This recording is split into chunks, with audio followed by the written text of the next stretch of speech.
ওগো মা তুমি এই ধরনের শ্রেষ্ঠ নেয়ামত, তোমারই পদতলে রয়েছে জান্নাত। বিশ্বনবী সাল্লাল্লাহু আলাইহি ওয়াসাল্লাম সব সময়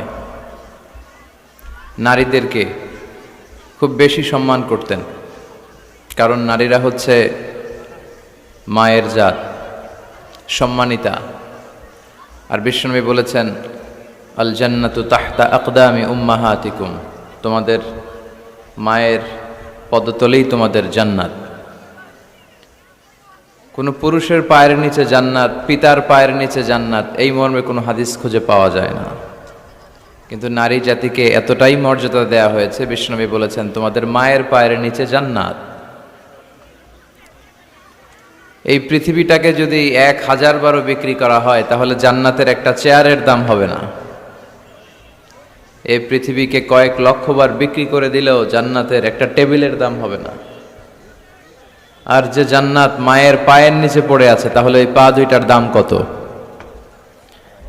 ওই পায়ের দাম টাকা দিয়ে কিনা যাবে না, তাই না? ওগো মা তুমি এই ধরনের শ্রেষ্ঠ নেয়ামত, তোমারই পদতলে রয়েছে জান্নাত। ওগো মা তুমি এই ধরনের শ্রেষ্ঠ নেয়ামত, তোমারই পদতলে রয়েছে জান্নাত। 3টা কারণে আল্লাহ তাআলা মায়ের মর্যাদা বাড়িয়ে দিয়েছেন পিতার চেয়ে। 3টা কারণে মায়ের মর্যাদা বেশি।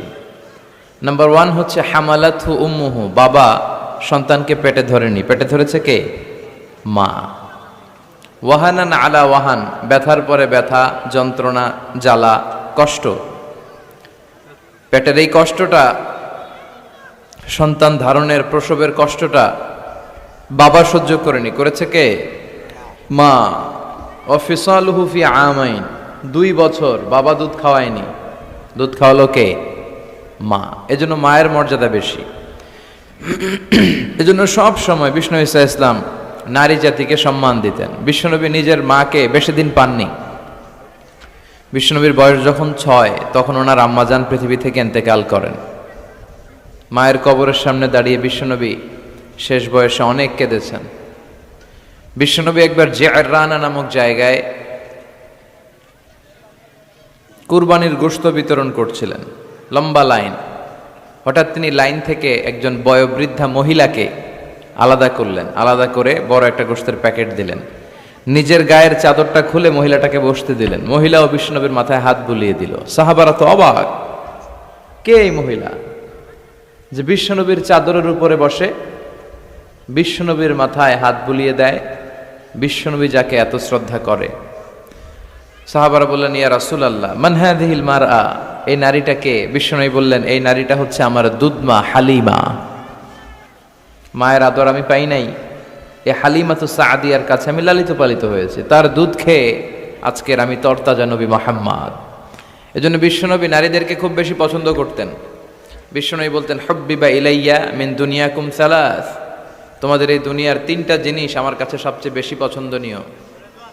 এক হচ্ছে আত্তিব, পারফিউম, আতর। বিশ্বনবীর কেউ আতর দিলে বিশ্বনবী ফিরিয়ে দিতেন না, আতর নিতেন।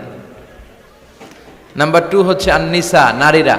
নারীদেরকে বিশ্বনবী পছন্দ করতেন আর বলতেন, আমাকে কোনো ছেলে দিয়ে আল্লাহ দুনিয়াতে বাঁচিয়ে রাখে নাই, তাদেরকে আল্লাহ কেড়ে নিয়েছে, তুলে নিয়েছে, কিন্তু আল্লাহ আমাকে মেয়ের বাপ বানিয়েছে, আলহামদুলিল্লাহ। আমাদের সমাজে অনেকে কন্যা সন্তান হলে আমরা খুশি হতে চাই না, এরকম আছে না নাই? ছেলে হলে খুব খুশি, এলাকার লোকজনদেরকে, পাড়ার লোকদের মিষ্টি খাওয়ায়, বিরিয়ানি খাওয়ায়।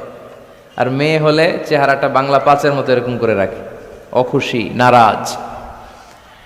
কিন্তু বিশ্বনবী বলেছেন, মিন বারাকাতি আল মারআ তাফকিরুহা বিল ইনাস, কোন নারী সে কি বেশি বরকতময় না কম বরকতময়, এটা দেখার জন্য দেখো তার প্রথম সন্তানটা ছেলে না মেয়ে। তার গর্ভের প্রথম সন্তান যদি কন্যা হয়ে যায়, বুঝতে হবে এই মহিলাটার ভেতরে বরকত দিয়ে পরিপূর্ণ করে দিয়েছে কে? আল্লাহ পরিপূর্ণ করেছে। তাহলে কোনো ঘরে যদি প্রথম কন্যা সন্তান আসে, ওই ঘরটা আল্লাহ বরকতময় করে দেয়। যতটা কন্যা বাবার জন্য ততটা জান্নাত, সুবহানাল্লাহ। যতটা কন্যা ততটা জান্নাত। এরপরে যখন কারো স্ত্রী হয়ে যায়, ইসলাম বলে খায়রুকুম খায়রুকুম লি আহলিহি, তোমাদের মধ্যে ওই ব্যক্তি, ওই পুরুষ আল্লাহর কাছে বেশি সেরা যে তার স্ত্রীর কাছে সেরা। এজন্য সম্মানিত ভাইয়েরা, যারা আমার কথা শুনছেন, আমরা যদি আল্লাহর কাছে প্রিয় হতে চাই, আমরা কিন্তু আমাদের স্ত্রীদের কাছে প্রিয় হতে হবে, স্ত্রীদের সাথে ভালো সম্পর্ক রাখতে হবে। স্ত্রীকে আগে সালাম দেন, স্ত্রীকে ভালোবাসুন, স্ত্রীর নানা ধরনের কাজের প্রশংসা করুন, দেখবেন ঘরটা জান্নাতের টুকরা হয়ে গিয়েছে। এরপর আপনার স্ত্রী যদি সন্তান সম্ভবা হয়, ইসলাম বলে বাচ্চা ডেলিভারি দিতে যেয়ে যদি কোনো মা দুনিয়া থেকে বিদায় নেয়, আল্লাহ তাআলা কিয়ামতের দিন ওই নারীকে শহীদদের কাতারে দাঁড় করিয়ে দিবেন, তিনি শাহীদা। আর সহি সালামতে যদি বাচ্চা ডেলিভারি হয়ে যায়, ইসলাম বলে আল জান্নাতু তাহতা আকদামি উম্মাহাতিকুম, তোমাদের এই মায়ের পায়ের নিচে তোমাদের জান্নাত আমি লিখে দিলাম। সুবহানাল্লাহ। তো কত মর্যাদা ইসলাম বাড়ালো, বাড়াতে বাড়াতে নারীর মর্যাদা কোথায় নিয়ে গেল। শুধু ইসলাম মর্যাদাই নারীকে দেয় নাই, ইসলাম দিয়েছে নারীকে অধিকার। কি দিয়েছে? এখন অনেকে পত্রপত্রিকায়, মিডিয়াতে, টক শোতে ওরা বলতে চায় ইসলাম নারীকে ঠকিয়েছে, ইসলাম নাকি নারীকে অধিকার দেয় নাই। আমার প্রিয় বোনেরা, যাদের কানে আমার মাইকের আওয়াজ যাচ্ছে, খবরদার এই সমস্ত ধোঁকাবাজদের কথা শুনবেন না। এরা অধিকারের আড়ালে আপনাদেরকে ঠকাতে চায়, এরা নারীকে বিজ্ঞাপনের পণ্য বানাতে চায়। পত্রপত্রিকায় একটা পেজ থাকে বিনোদন, ওই পেজে আপনাদেরকে অসম্মান করা হয়, ঠিক কিনা? নারীর সম্মান তখন ফুটে ওঠে যখন নারীর গায়ে থাকে হেজাব, যখন নারীর দেহে শোভা পায় পর্দা। এই হেজাব আর পর্দা নারীর অধিকার, এই হেজাব আর পর্দা নারীর অহংকার, এই হেজাব আর পর্দা নারীর আভিজাত্যের প্রতীক, এই হেজাব আর পর্দা নারীর রুচির প্রতীক। একটা নারী কতটা ভদ্র, কতটা ডিসেন্ট ম্যানারের, কতটা রুচিশীল, কতটা মার্জিত, এটা তার পোশাকে শোভা পায়। তার পোশাক দেখলে বোঝা যায় এটা কোন ঘরের মেয়ে, এটা কোন বংশের মেয়ে, এটা কোন এলাকার মেয়ে, তার বাবা কেমন, তার দাদা কেমন, তার ফ্যামিলি স্ট্যাটাস কেমন, তার পোশাক এটা বলে দেয়। এজন্য হেজাব আপনার অহংকার, আপনার অধিকার, আপনি বুঝে নেন। নারী অধিকারের কথা যারা বলে এরা আপনাদের ঠকায়, এরা আপনাদেরকে বানায় বিনোদনের পণ্য, বিজ্ঞাপনের পণ্য, বিলবোর্ডের পণ্য। রূপালী পর্দায় নেকেড উলঙ্গ অবস্থায় আপনাদেরকে প্রদর্শিত করতে চায়, গল্প কবিতার উপন্যাসে আপনাদের সম্ভ্রমহানি করতে চায়। যারা এই নারী অধিকারের, নারী স্বাধীনতার কথা বলে, এদের ঘরের নারীরাই বেশি নির্যাতিতা। খুঁজে দেখবেন পত্রপত্রিকায় আমরা প্রায়ই দেখি এদের হাতেই এদের ঘরের কাজের মেয়েগুলো নির্যাতিতা হয়। এজন্য নারীদেরকে সম্মান দিয়েছে ইসলাম, শুধু সম্মান, স্ট্যাটাস আর মর্যাদাই দেয় নাই। খেয়াল করে শুনবেন বোনেরা, ইসলাম আপনাদেরকে দিয়েছে অধিকার, আপনাদের অধিকারগুলো বুঝে নেবেন। কি অধিকার দিয়েছে আপনাদেরকে? ইসলাম আপনাদেরকে দিয়েছে ইবাদতের অধিকার। আপনি ইবাদত করবেন, আপনার বাবা, আপনার স্বামী আপনাকে বাধা দিতে পারবে না। বিশ্বনবী বলেছেন লা তামনাউ ইমা আল্লাহি মাসাজিদাল্লাহ, খবরদার আল্লাহর দাসীদেরকে আল্লাহর ঘরে যেতে বাধা দিও না। মহিলাদেরকে মসজিদে যেতে বাধা দেয়া যাবে না, কিন্তু আমাদের দেশে বাধা দেয় কি দেয় না? জুরিতে কি অবস্থা? হ্যাঁ, যেতে দেয় না, ঠিক না বলে, তাই না? কিন্তু শপিং মলে যাইতে দেয়, পয়লা বৈশাখ পালন করতে দেয়, 31st নাইটে নাচানাচি করতে দেয়, 21শে ফেব্রুয়ারিতে ফুল নিয়ে যেতে দেয়। আর ভালোবাসা দিবসের তো কোনো কথাই নাই। 14 ফেব্রুয়ারি ওই দিন নিয়ে মুখ খোলে না, 31st নাইট নিয়ে মুখ খোলে না। শপিং মলে গেলে নারীদের কারণে চলাই যায় না, এমনভাবে চলে, ওইটা নিয়ে কথা বলে না। কিন্তু হেজাব পরে পুরুষ ঢুকবে এক রাস্তা দিয়ে, মহিলা ঢুকবে আরেক রাস্তা দিয়ে, ওইটার ব্যাপারে নাকি ফিতনা শুরু হয়ে যায়। এগুলো মূর্খ, এগুলো বুঝে না। ফিতনা হবে কেন? আপনি সিকিউরিটি দিবেন। বিষ্ণু বলেছেন, দেখেন কি অধিকার দিল, লা তামনাউ ইমা আল্লাহি মাসাজিদাল্লাহ, আল্লাহর বান্দীদেরকে আল্লাহর ঘরে যেতে বাধা দিও না। বাবাও বাধা দিবেন না, স্বামীরাও বাধা দিবেন না। আস্তে আস্তে আস্তে আস্তে করে সমাজে এই পরিবেশ গড়ে তোলেন। এমন মসজিদ হবে, মসজিদের এক পাশ দিয়ে ঢুকবে পুরুষেরা, অন্য পাশ দিয়ে ঢুকবে নারীরা, যাতে কোনো ফিতনা তৈরি না হয়। আর মসজিদে ঢুকলে ফিতনা হবে কে বলেছে? মসজিদে তো নারীরা আসে ইবাদতের জন্য। এজন্য তাদেরকে যেন আমরা বঞ্চিত না করি। ইসলামের দেয়া নারীর প্রথম অধিকার হচ্ছে ইবাদতে অধিকার। কিস অধিকার? ইবাদতে অধিকার। নারীদেরকে বাধা দেয়া যাবে না। ইসলাম নারীকে 2 নাম্বার যে অধিকারটা দিয়েছে সেটা হচ্ছে উত্তরাধিকার সম্পদে সম্পদ পাওয়ার অধিকার। বাবার কাছ থেকে সম্পদ শুধু ছেলেরাই পায় না, মেয়েরাও পাবে। এটা কার আইন? ইউসিকুমুল্লাহু ফি আওলাদিকুম লিযযাকারি মিসলু হাযযিল উনসায়াইন। আল্লাহ বললেন আমার দেয়া বিধান হচ্ছে বাবার সম্পত্তিতে শুধু ছেলেদেরই অধিকার নয়, মেয়েদের অধিকার আছে। ছেলে যদ্দূর পাবে মেয়ে পাবে তার অর্ধেক। আমার বোনেরা, আপনাদের অধিকার বাবার কাছ থেকে আপনারা বুঝে নেবেন।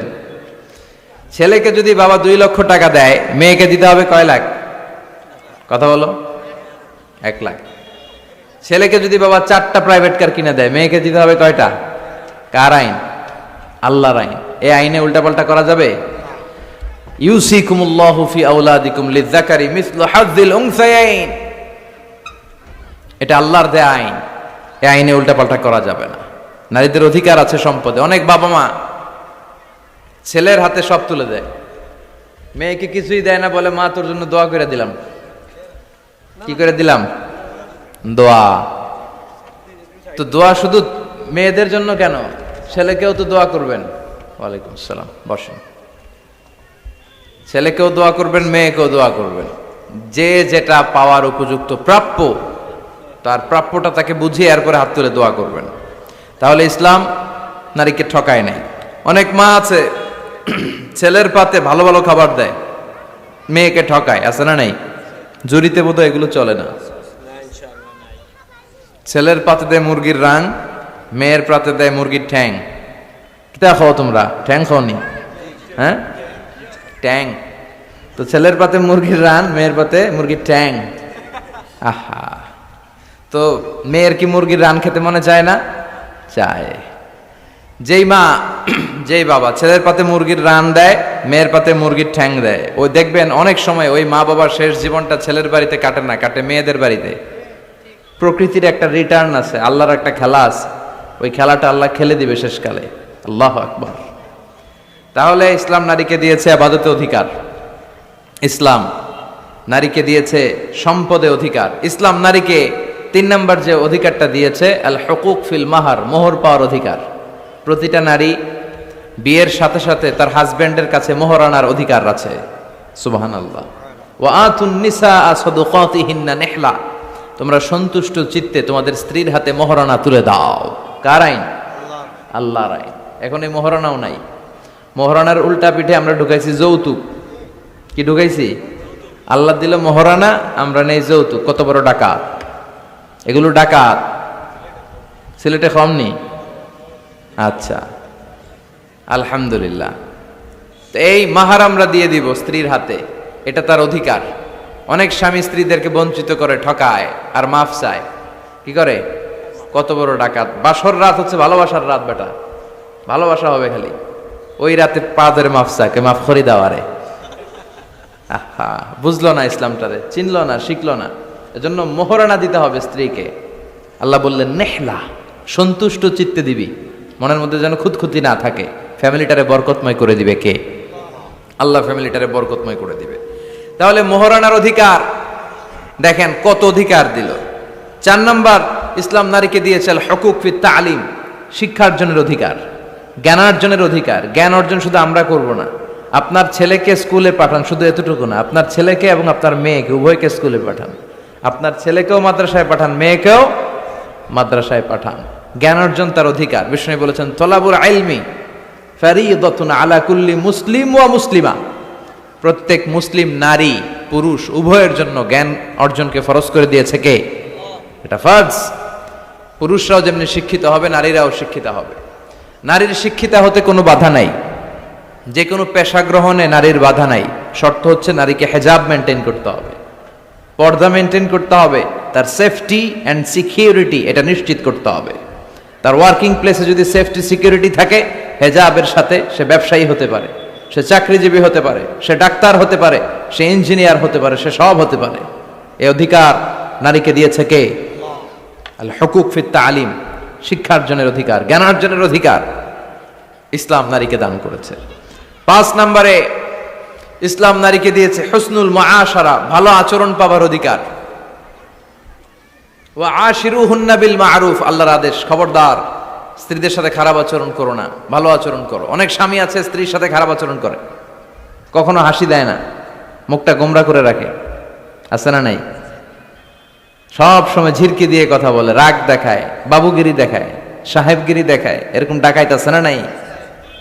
বিশ্বনবীর মুখে সবসময় এক চিলতে হাসির ছোঁয়া লেগেই থাকতো। মা আয়েশা বলে, এত বছর বিশ্বনবী সংসার করলাম, একদিনও বিশ্বনবীকে আগে সালাম দিতে পারি নাই। সবসময় বিশ্বনবী আগে সালাম দিতেন। আপনারা ঘরে হাজব্যান্ড যারা আছেন, দু চারজনের দিকে যারা আছেন, ঘরে ঢুকেই স্ত্রীকে আগে সালাম দিয়ে দিবেন, আর স্ত্রীও সবসময় ওত পেতে বসে থাকবেন যে দেখি আমি আগে দিতে পারি কিনা। এইভাবে আপনাদের মধ্যে যদি সালামের কম্পিটিশন হয়, ছেলে মেয়েগুলোরে আল্লাহ আল্লাহ বানায় দিবে কে? আমরা চাই আমাদের ফ্যামিলিগুলো জান্নাতি ফ্যামিলি হোক, আমাদের ছেলে মেয়েগুলো আল্লাহ আল্লাহ হোক। এজন্য আমরা যেন স্ত্রীর প্রশংসা করি, তার রান্নার প্রশংসা করবেন, সৌন্দর্যের প্রশংসা করবেন, তার যত ভালো দিক, তার মেধা, তার জ্ঞান, সবকিছুর প্রশংসা করবেন। 5টা অধিকার। 6 নম্বর, ইসলাম নারীকে দিয়েছে উপার্জনের অধিকার। কিসের অধিকার? উপার্জন, আলাদা উপার্জন। ইসলাম বলে হাজব্যান্ডের ব্যালেন্স আলাদা, স্ত্রীর ব্যালেন্স আলাদা। আমাদের দেশে অনেকে জাকাত যখন পেই করে, যে ভুলটা করে সেটা হচ্ছে তারা হাজব্যান্ড ওয়াইফ মিলে একসাথে জাকাত দেয়। No, it's to individual. এখানে দুইটা আলাদা ব্যক্তি। হাজব্যান্ডের সম্পদ হাজব্যান্ডের হিসাব, ওয়াইফের সম্পদের ওয়াইফের হিসাব। জাকাত একসাথে দেয়া যাবে না, দুইজনের ব্যালেন্স আলাদা। ইসলাম বলে দুইজনের আলাদা ব্যালেন্স। স্ত্রীর সম্পদ থাকতে পারে অনেক, সে তার সম্পদের হিসাব করে হালানিল হাউল, 1 বছর হলো কিনা, নিসাব পরিমাণ হলো কিনা জাকাত দিবে। হাজব্যান্ডের সম্পদ থাকতে পারে অনেক, হাজব্যান্ড তার হিসাব করে সে জাকাত দিবে। এমনকি হাজব্যান্ড যদি গরিব হয়, স্ত্রী তার হাজব্যান্ডেরও জাকাত দিতে পারে। মাসালাটা জেনে নেন। হাজব্যান্ড যদি গরিব হয়, তাহলে স্ত্রী যদি সম্পদশালী হয়, তাহলে স্ত্রী তার হাজব্যান্ডকেও কি দিতে পারে? জাকাত দিতে পারে। কিন্তু স্ত্রী যদি গরিব হয়, হাজব্যান্ড তার স্ত্রীকে জাকাত দিতে পারে না। এর কারণ স্ত্রীর ভরণ পোষণ দেয়া হাজব্যান্ডের দায়িত্ব, আর স্বামীরে চালানো বউয়ের দায়িত্ব না। সুবহানাল্লাহ পড়েন। কত সহজ করে দিল ইসলাম নারীকে। নারীর জন্য জান্নাতে যাওয়া খুব সহজ। তার এক পা, নারীর এক পা জান্নাতে এমনি ঢুকে আসে। আর কিছু কাজ করলে, 4টা কাজ করলে বাকি পাটাও জান্নাতে ঢুকায় দিবে কে? বিশ্বনবী বলেছেন, 4টা কাজ যদি কোনো নারী ঠিকঠাক মতো এই দুনিয়ার বুকে করতে পারে, আল্লাহ তাআলা 8টা জান্নাতের দরজাই নারীর জন্য খুলে দিবে।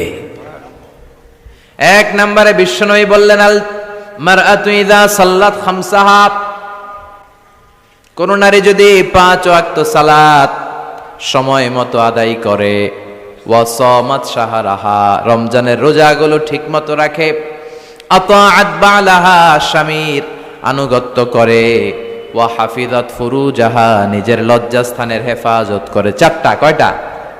5 ওয়াক্ত সালাত, রমাদানের রোজা, স্বামীর আনুগত্য। এখন এটা উঠে গেছে সমাজে। কে কার উপর ডমিনেটিং করবে এই নিয়ে গুতাগুতি আছে না নাই? কে বড় হবে, কে মশারি টাঙ্গাবে রাত্রে, কিলাকিলি আছে না নাই? হাজব্যান্ড কয় তুই টাঙ্গা, স্ত্রী কয় আমনে টাঙ্গান, আছে না নাই? আনুগত্য নাই, ছোট্ট খাট্ট বিষয় নিয়ে কিলাকিলি। এজন্যই ফ্যামিলির মধ্যে শান্তি নাই। আমার বোনেরা, এই যে মহিলা সমাবেশে আসছেন, যাদের বিয়ে হয়েছে, হাজব্যান্ড পেয়েছেন, এই হাজব্যান্ড আপনার হীরার টুকরা, এটা আপনার জান্নাত। বিশ্বনবী বলেছেন, আল্লাহ ছাড়া কারো পায়ের সামনে যদি সিজদা দেওয়া জায়েজ হতো, সবগুলো নারীকে বলতাম স্বামীর পায়ে সিজদায় লুটিয়ে পড়ো। আল্লাহ ছাড়া যেহেতু কারোর সামনে সিজদা দেওয়া যায় না, তাই আমি এটা বলি না। যদি জায়েজ হতো, সব নারীকে বলতাম স্বামীর পায়ে লুটিয়ে পড়ো, স্বামী তোমার জান্নাত। 5 ওয়াক্ত সালাত পড়বেন, রমাদানের রোজা রাখবেন, স্বামীর আনুগত্য করবেন, নিজের লজ্জাস্থানের হেফাজত করবেন, নিজের সতীত্ব, নিজের সম্মানের হেফাজত করবেন। এই 4টা কাজ যদি কোনো নারী দুনিয়ার বুকে করতে পারে, তার জন্য 8টা জান্নাতের দরজা খুলে দিবে কে? আল্লাহ। এজন্য বোনেরা, আপনাদের জন্য ইসলাম পালন করা সহজ। আপনারা হচ্ছেন অনেক বড় একটা ইনস্টিটিউশন, কারণ আপনার ছেলে মেয়েদের প্রথম শিক্ষা প্রতিষ্ঠান আপনি নিজেই, তাই না? যারা সিলেটের ছেলেপেলে, এরা সিলেটি ভাষা পারে কেমনে? এর মার কাছ থেকে শিখে। ঢাকায় পোলাপানটা ঢাকায় কয় কেমতে? ঢাকার মায়ের কাছে শিখে। নোয়াখালীর ছেলেরা নোয়াখালী হয় কেমনে? ছোটবেলা থেকে মা বলে নোয়াখালী, পানিরে কয় হানি, পান রে কয় হান। তো ছোট বাচ্চা এটাই শিখে। আমেরিকান ছোট ছোট বাচ্চা ইংরেজি পারে কেমনে? ওর মার থেকে শিখে। তাহলে মা প্রথম শিক্ষা প্রতিষ্ঠান নয়? মা হচ্ছে the first institution for every child. পৃথিবীর সব মানব শিশুর জন্য মা হচ্ছে প্রথম শিক্ষা প্রতিষ্ঠান। এজন্য আমি বলি, বাপ ভালো তার বেটা ভালো তাই, মা ভালো তার ঝি, গাই ভালো তার দুধ ভালো রে, দুধ ভালো তার ঘি।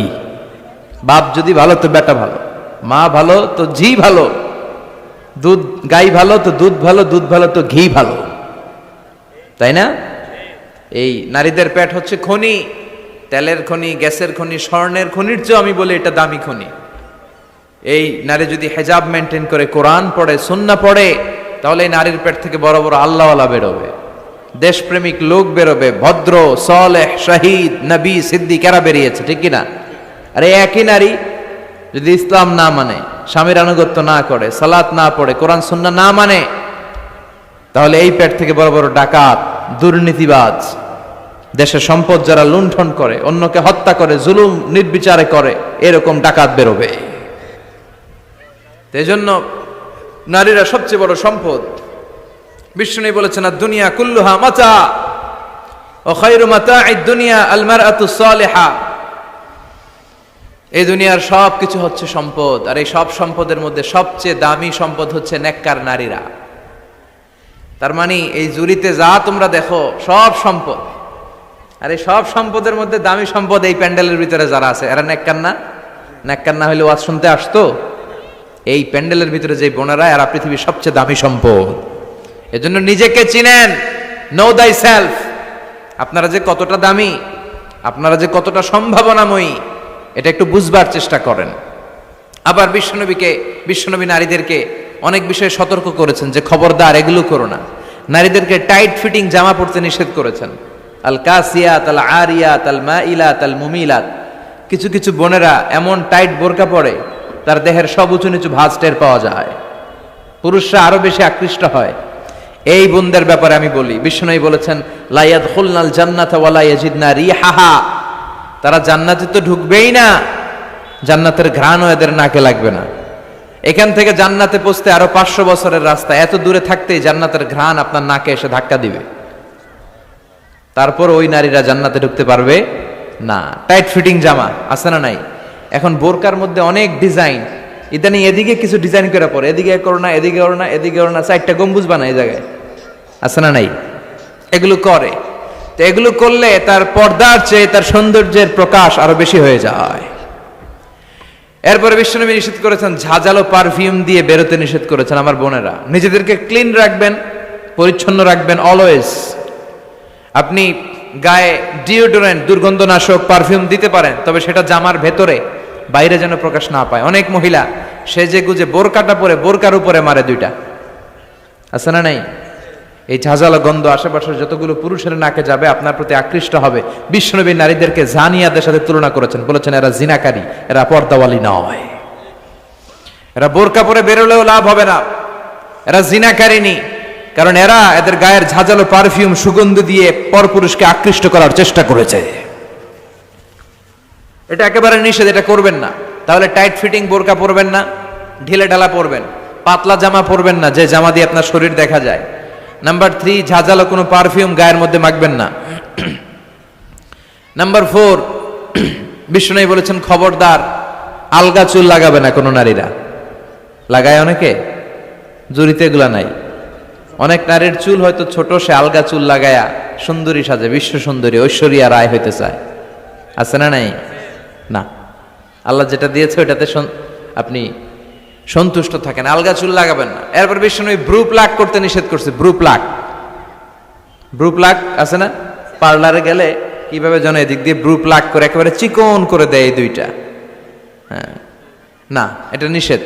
ব্রু প্লাক করতে বিশ্বনবী নিষেধ করেছেন। আমার বোনেরা, আপনারা এটা করবেন না। এরপরে বিশ্বনবী নিষেধ করেছেন, তোমরা একে অপরকে লাআনত দিবে না। 2 কারণে নারীরা জাহান্নামে যাবে বেশি। বিশ্বনবী মেরাজ থেকে এসে বললেন, ইয়া মা'আশারান নিসা, ও নারীরা, তাসাদ্দাকনা, তোমরা বেশি বেশি সদকা করো, দান খয়রাত করো।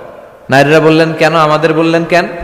বিশ্বনবী বললেন, উরিতুকুন্না আকসারা আহলিন নার, আমি জাহান্নামে দেখেছি পুরুষের চেয়ে নারীরাই বেশি জাহান্নামী হবে।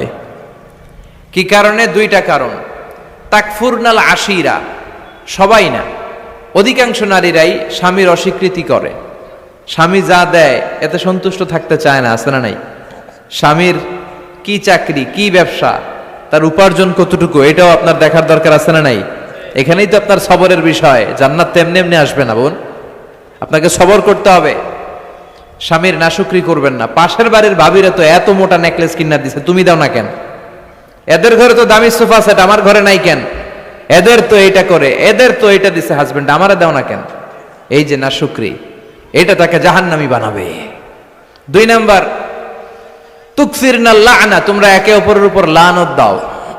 নারীরা রেগে গেলেই একজন আরেকজনের লানত দেয়। হেতুর উপরে আল্লাহর ঠেড়া হইতো, হেতুর উপরে আল্লাহর গজব হইতো, মানে তার উপর আল্লাহর গজব পড়ুক। এভাবে ঝগড়া লাগলে এক মহিলা আরেক মহিলাকে লানত দেয়। জুরির বোনেরা অবশ্য এগুলো দেয়টাই না,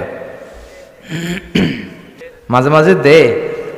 আচ্ছা, তো এগুলো করা যাবে না, স্বামীর নাশুকরি করা যাবে না, এরপর লানত দেয়া যাবে না। এই যে বিশ্বনবী যেগুলো নিষেধ করলেন, এগুলো থেকে যদি আমরা বেঁচে থাকি, আর যে 4টা কাজের কথা বললেন, এগুলো যদি আমরা করি, তাহলে জান্নাতে যাওয়ার পথকে আমাদের জন্য সহজ করে দিবে কে? আমি সব সময় নারীদেরকে 6 জন নারীর জীবনী পড়তে বলি, আপনারাও পড়বেন, বাজার থেকে কিনবেন। আসিয়ার জীবনী, আসিয়া ইমরাতু ফেরাউন, ফেরাউনের বউয়ের নাম হক্কা, নাম খিতা আসিয়া। এই আসিয়ার জীবনীটা প্রত্যেক নারীর জন্য পড়া ফরজ। কিভাবে তিনি ঈমান বাঁচিয়েছেন আপনি দেখবেন। এরপরে মারিয়ামের জীবনী পড়া ফরজ। মারিয়াম আলাইহিস সালাম, কিভাবে তিনি ইবাদতে মশগুল ছিলেন। 2 জন গেল। 3 নাম্বার, বিশ্বনবীর প্রথম স্ত্রী খাদিজা আল কুবরা তাহেরা। পতিভক্তি কারে বলে, স্বামী ভক্তি কাকে বলে, আপনি দেখতে পাবেন ওনার জীবনীতে। 4 নম্বরে, বিশ্বনবীর একমাত্র কুমারী স্ত্রী আয়েশা রাদিয়াল্লাহু তাআলা আনহা, কিভাবে জ্ঞান অর্জন করতে হয়। 2220টা হাদিস তিনি বর্ণনা করেছেন। নারীদের মধ্যে সবচেয়ে বেশি হাদিসের বর্ণনাকারী। ফ্যামিলির হাদিসগুলো বর্ণনার জন্য আল্লাহ তাআলা মা আয়েশাকে বিশ্বনবীর ঘরে ট্যাপ রেকর্ডার হিসেবে পাঠিয়েছিলেন। বিশ্বনবী যা বলতেন সব মুখস্থ করে নারীদের কাছে ওয়াজ করে ছড়াইয়া দিত। কি নারী ছিল! মা আয়েশার জীবনী পড়তে হবে। সবশেষে বিশ্বনবীর কলিজার টুকরা, নয়নের পুটলি ফাতেমাতুল আজ-জাহরা, এই ফাতেমাতুজ জাহরার জীবনী পড়তে হবে। তার জীবনী থেকে আপনি পাবেন কিভাবে পর্দা করতে হয়। উনি মরার আগে আলীকে বলে গেলেন, আলী, জীবদ্দশায় আমারে কেউ দেখে নাই, নবীর মেয়ে মোটা না চিকন, লম্বা না খাটো। মরার পরেও বেশি মানুষে জানাজা আসতে বলো না, রাত্রিবেলা অল্প কয়েকজন লোককে নিয়ে জানাজা দিয়ে আমার কবর দিয়ে দিও। কেমন করে আপনি নিজেকে সেভ করবেন, এই শিক্ষা মাফ সাইয়্যিদাতুনা ফাতেমাতুজ জোহরার জীবনীতে আছে না নাই? তাহলে এই কয়েকজন নারীর জীবনী পড়তে হবে। আর যে 4টা কথা বিশ্বনবী বলেছেন, এগুলোর উপর আমল করতে হবে। তাহলে আমাদের নারীদেরকেও জান্নাতি বানাবে কে? আল্লাহ। তুমি আমাদের মাদেরকে, বোনদেরকে, আমাদের নারীদেরকে তুমি খাদিজাতুল কুবরার মতো কবুল করো, আয়েশা সিদ্দিকার মতো মহিয়সী নারী হিসেবে কবুল করো, ফাতেমাতুজ জাহরার মতো এরকম পর্দানিশীল নারী হিসেবে কবুল করো। আল্লাহ তাআলা আমাদের সবাইকে কথাগুলো বুঝার ও আমল করার তৌফিক দান করুক। আমরা পড়ি আমিন। আপনারা সবাই ভালো থাকবেন, সুস্থ থাকবেন, সুন্দর থাকবেন, কোরআনের সাথে থাকবেন। সুবহানাকাল্লাহুম্মা ওয়া বিহামদিকা আশহাদু আল্লা ইলাহা ইল্লা আনতা আস্তাগফিরুকা ওয়া আতুবু ইলাইক। আল্লাহুম্মা আমিন। রব্বানা যালামনা أنفسنا وإن لم تغفر لنا وترحمنا لنكونن من الخاسرين ربنا آتنا في الدنيا حسنة وفي الآخرة حسنة وقنا عذاب النار اللهم تقبل نساءنا كعائشة ومريم اللهم تقبل نساءنا كآسيا وخديجة اللهم تقبل نساءنا كسيدة أهل النساء الجنة فاطمة اللهم حبب إلينا الإيمان وزينه في قلوبنا وكره إلينا الكفر والفسوق والعصيان وجعلنا من الراشدين وصلى الله تعالى على خير خلقه محمد وعلى آله وصحبه أجمعين وجعل آخر كلامنا عند الموت لا إله إلا الله محمد رسول الله